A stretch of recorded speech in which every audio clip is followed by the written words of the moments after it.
واش عارفين القصه ديال اسماعيل السيباري اللي مسجل دابا جوج ديال الاهداف في كاس العالم؟ اسماعيل السيباري كان ما غاديش يكون كيتمشى على رجليه لولا الالطاف الالهيه والعنايه ديال الام ديالو به. سمعوا الفيديو شنو كيقول. اسماعيل السيباري، فاش كنتي صغير في عمر ديالك عامين، رجليك كانوا ماشي طبيعيين، كانوا داخلين في بعضياتهم، وفي صغرك لبستي لمدة عام واحد الآلة باش تقدر تمشى. الأطباء قالوا لك ما عمرك غادي تمشى. كيفاش فتي هاد الأزمة هادي؟ انا ما قالش عليا بزاف، حيت كنت باقي عاد جيش العام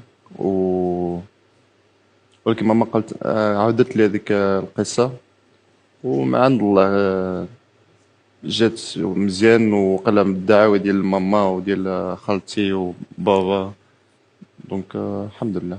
الدكتور كان عطى له واحد بحال واحد السبرديله كان كيلبسها، كاش كيتمشى، لا كان كيدير جوج خلفات مسكين كان كيطيح حق. كان كينعس بواحد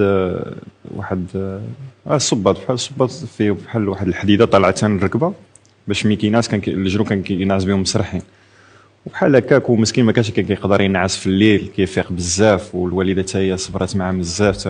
القصه ديالو تقريبا بحال ميسي، ومازال ان شاء الله غادي نشوفوه غادي يتالق مع البايرن ميونخ ان شاء الله، ومازال غادي يزيد يسجل، واليوم ان شاء الله ضروري يسجل شي هدف على منتخب هايتي وفي المقابلات الجايه.